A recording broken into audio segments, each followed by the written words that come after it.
evening and welcome to NTD News. I'm Stephanie Cox. Here are today's top stories. Trump drops a big hint about running for the 2024 presidential election. Multiple networks citing anonymous sources expecting an announcement soon. Get ready. That's all I'm telling you. Very soon. Get ready. Republicans accuse the FBI and the DOJ of going after conservatives in a new report based on the disclosures of FBI whistleblowers. President Biden touts the new jobs report as big names of both parties hit the campaign trail in a final election sprint. Recent surveys show that candidates supporting cross-sex procedures for kids could lose a lot of votes. So why are many politicians still pushing it? We explore. And we hear from a New York City resident who says he'll be switching his vote this year after seeing the city descend into crime, including one just yesterday, a woman raped in public.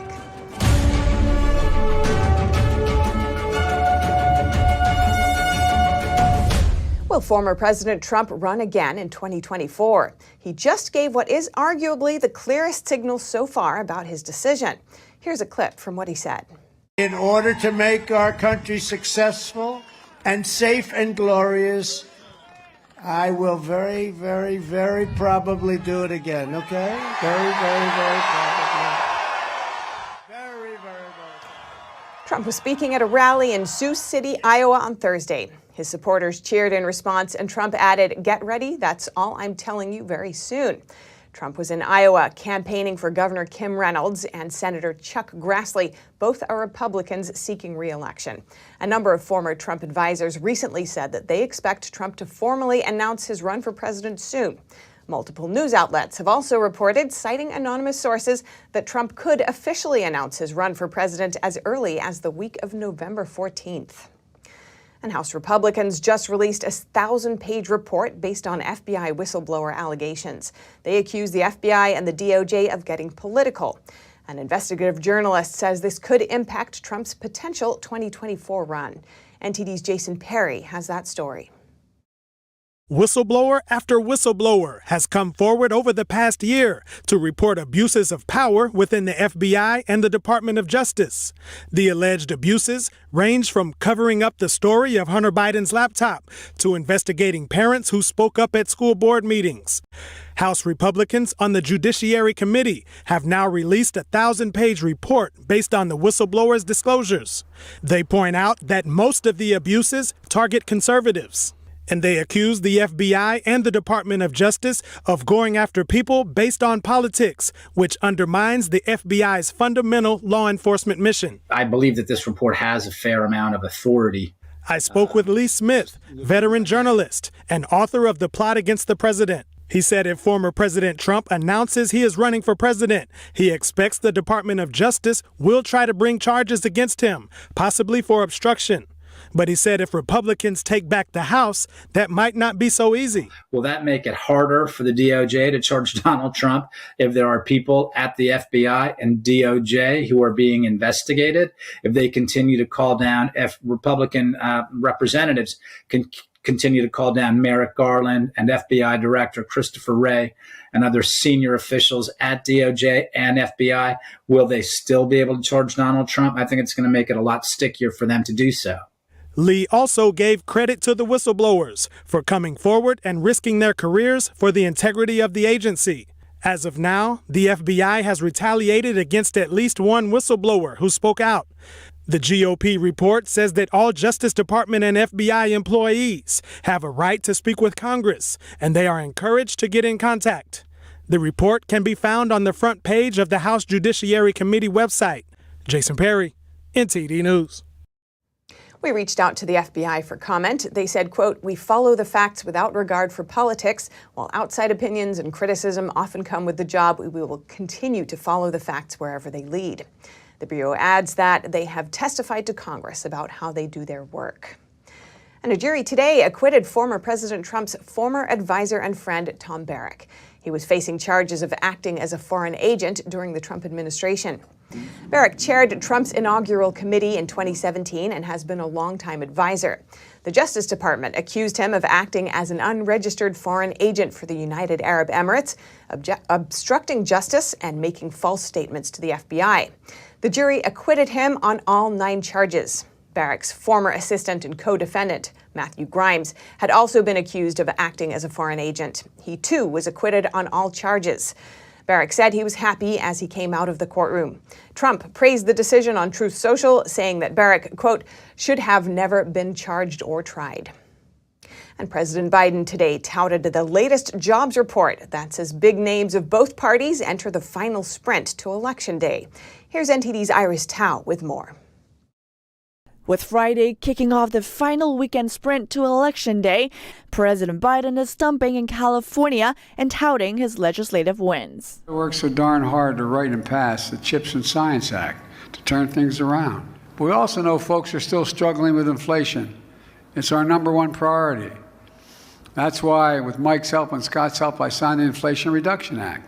He's campaigning with Congressman Mike Levin of San Diego, where a Democratic-leaning House seat is increasingly under threat. And I want to ask Congressman Mike Levin, thank him for welcoming me to his district today. And the appearance comes amid a partisan spar over a Friday jobs report, released just 4 days before the midterms. Biden touts the over 260,000 jobs added in October, while Republicans highlight an uptick in the unemployment rate, calling it the worst jobs report of the year. That's as big names of both parties enter a final stretch of campaigns. Biden will be rallying in Illinois tonight, and so will Vice President Kamala Harris on Sunday.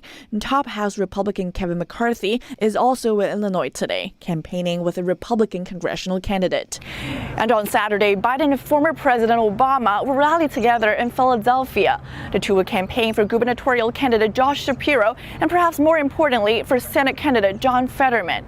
According to a poll released Thursday, Republican Senate candidate Mehmet Oz has surpassed Fetterman for the first time after their highly watched debate last week.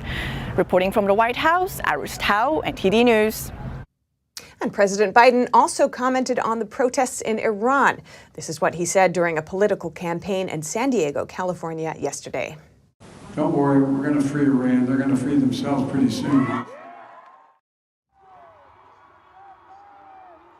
Biden was campaigning for Democratic Congressman Mike Levin. His comment on Iran came after people at the rally held up displays on their phones saying, "Free Iran."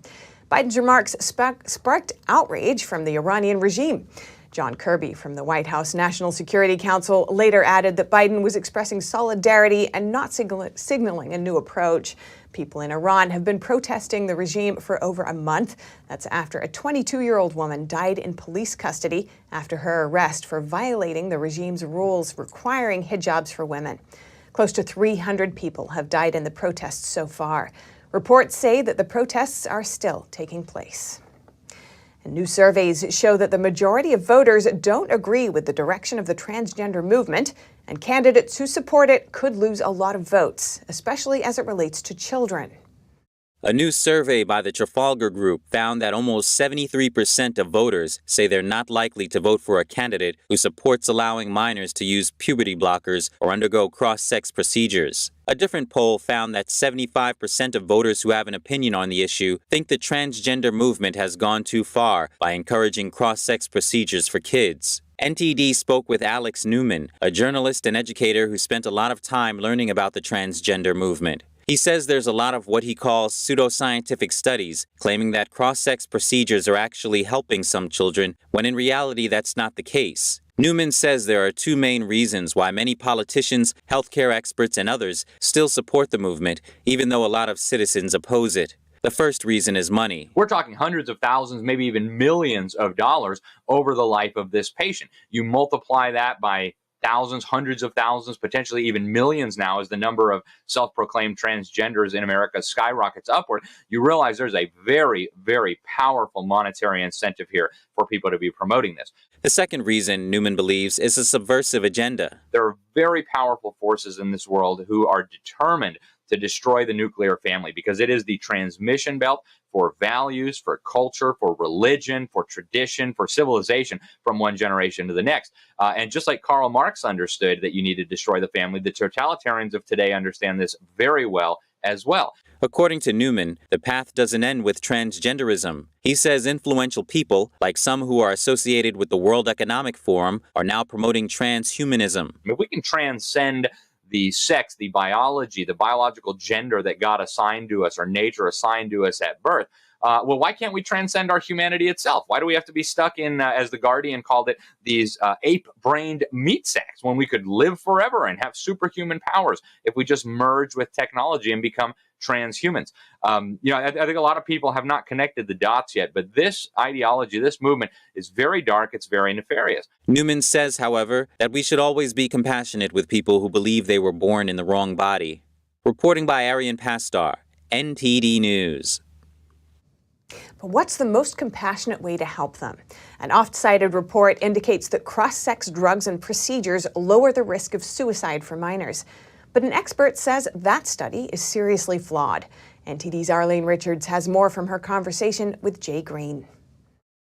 In my last report, I talked about an Arkansas law that bans transgender treatments. Doctors in a case against the law say getting the treatments prevents suicides. In my conversation with Jay Greene, a senior research fellow at the Heritage Foundation, he said kids who undergo cross-sex treatments are actually more likely to commit suicide. He addressed one of the most prominent studies of a correlation between transgender treatment and suicide. The study was led by Dr. Jack Turbin of Stanford Medical School and published in PLOS ONE in 2022.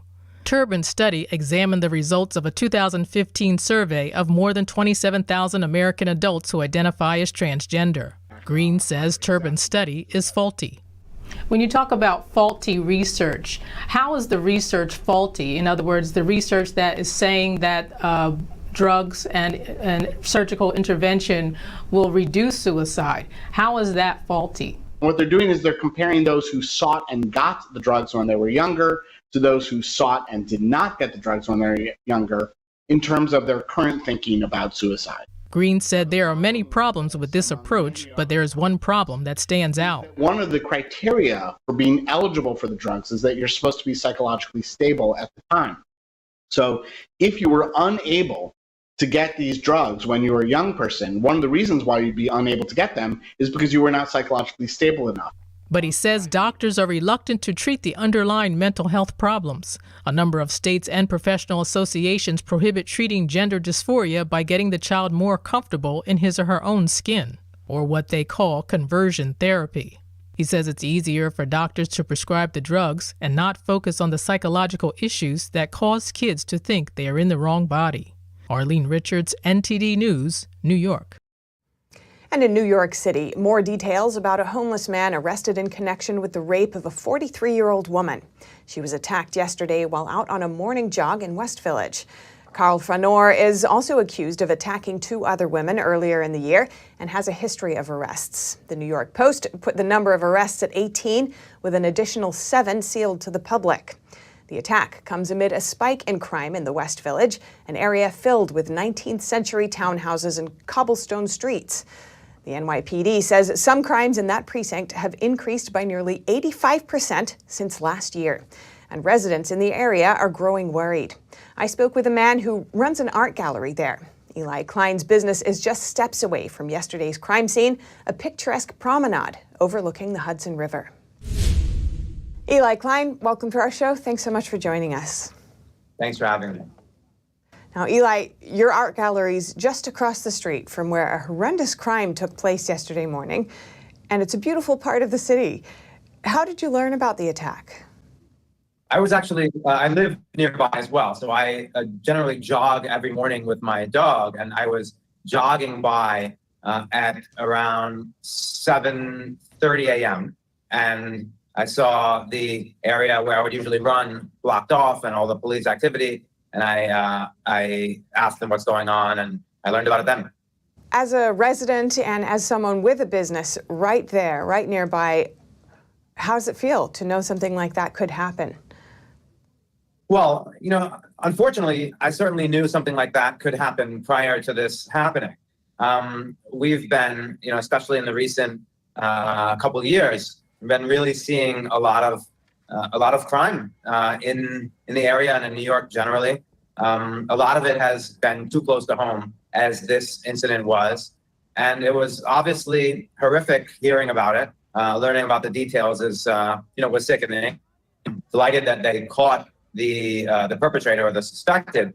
attacker. And, he happened to be someone who had done something similar to two other women, one very close to this incident and one on the east side of Manhattan. So, that's good news that hopefully, they can keep him off the streets this time. Unfortunately, he had been arrested what looks like 18 times prior to this, which obviously doesn't give me a lot of confidence that he won't be out on the streets again anytime soon. So it's a very difficult situation we're dealing with here in New York. And, it's one reason why people like me and those that are like-minded and, other rational, lifelong New Yorkers, and I'm a lifelong Democrat as well, are eager finally to vote for a Republican, to be honest. We just want change. This isn't the first thing that happened that's close to home. I mean, just last week, my gallery was attempted burglarized.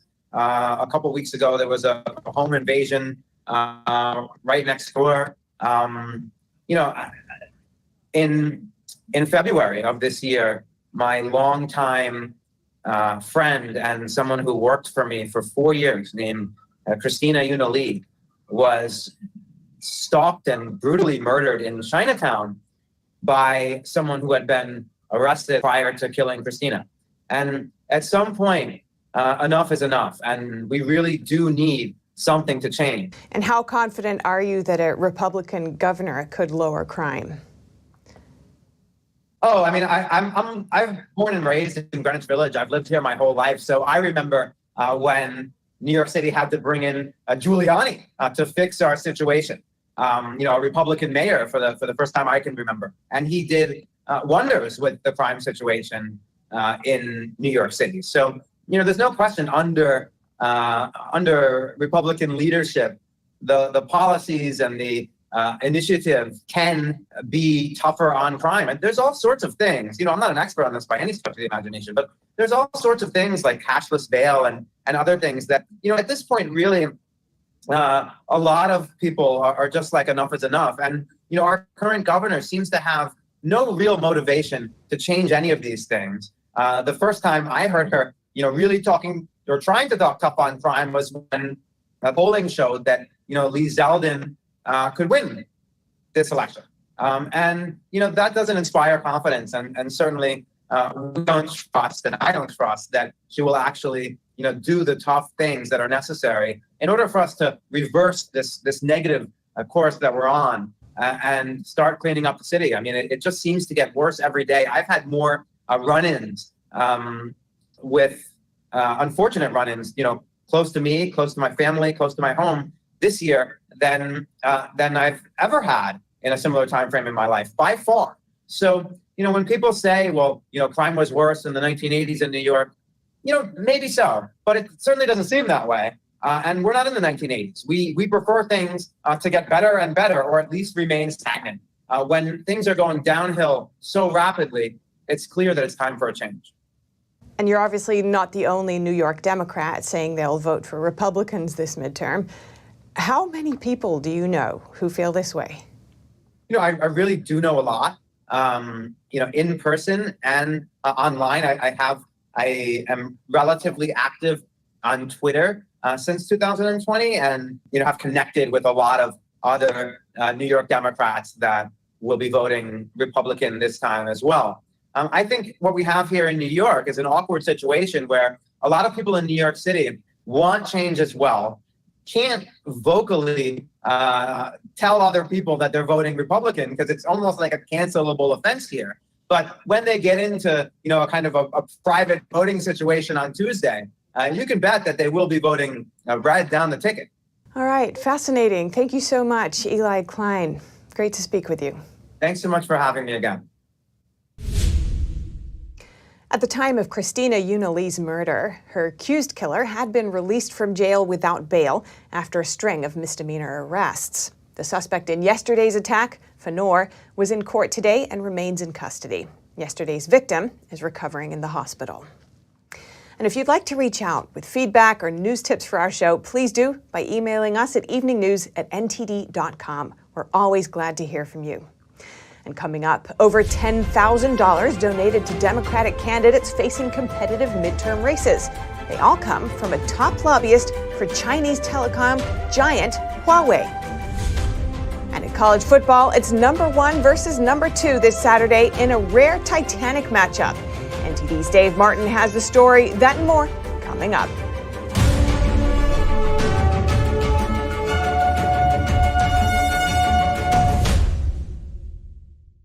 Hello, I'm Mike Lindell, and my employees and I want to thank each and every one of you for your continued support. With everything going on right now, your rest is so important. That's why we're having the biggest MyPillow sale ever. Not only are my bed pillows as low as $19.98, but you can get the best body pillows ever. Regular $89.98, now only $29.98. Take your rest on the go with our Roll and Go Anywhere MyPillows for only $14.98. And we have our new couch and accent pillows. They aren't just for looks. They have MyPillow's patented adjustable fill that gives you that amazing MyPillow comfort. In this economy, you get the best gifts ever for the best prices ever. So go to MyPillow.com or call the number on your screen. Use your promo code and you get deep discounts on body, couch, bolster pillows, and so much more, including my original bed pillows for as low as $19.98. Please order now while quantities last.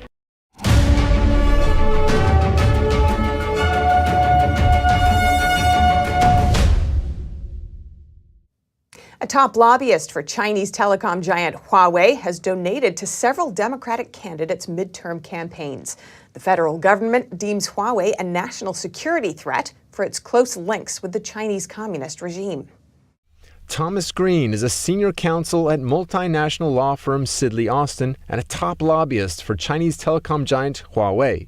And he has donated more than $10,000 to 8 Democratic campaigns in the past month.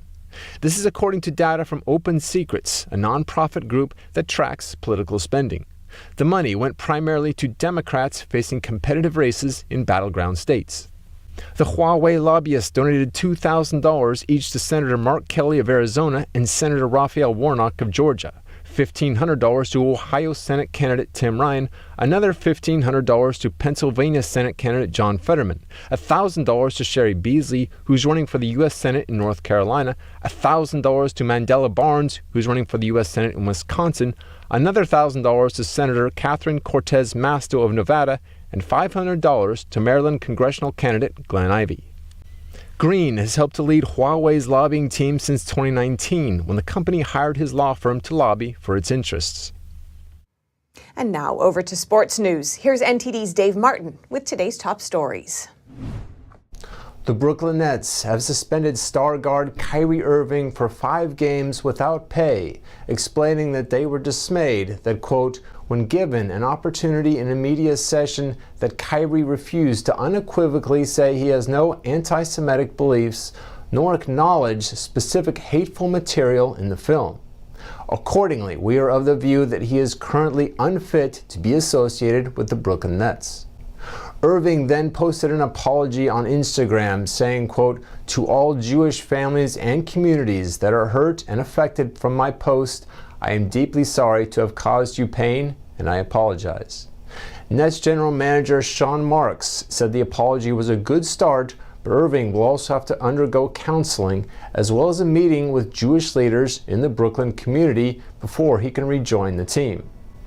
And in college football news, a rarity of sorts this Saturday as the top 2 teams in the AP poll square off, with number 1 Georgia hosting second-ranked Tennessee. Now, this is just the 25th regular season matchup of the top 2 teams in NCAA history, and with just 4 playoff spots available, this matchup of undefeated teams essentially becomes a play-in game. The Vols already beat mighty Alabama 52-49 to vault themselves into the national title picture. They rely on a top-ranked scoring offense that averages just under 50 points a game.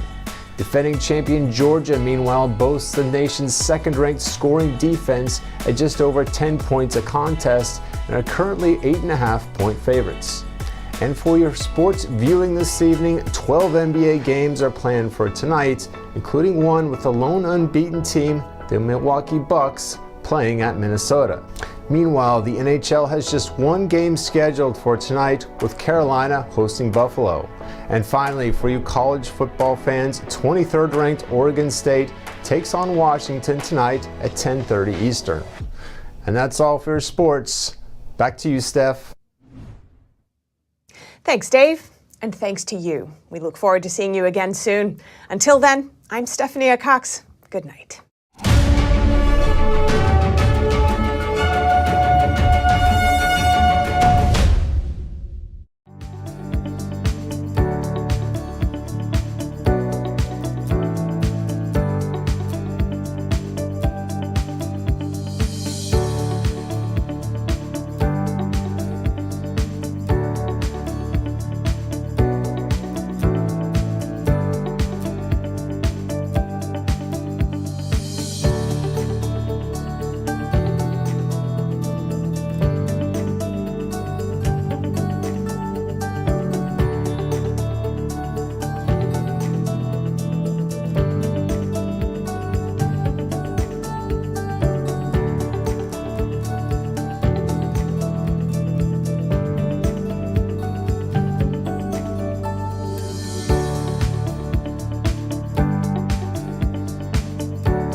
Thanks for watching us on YouTube. Did you know YouTube only keeps selected videos on its platform? So if you want to make sure you get the full picture, just subscribe to our newsletter.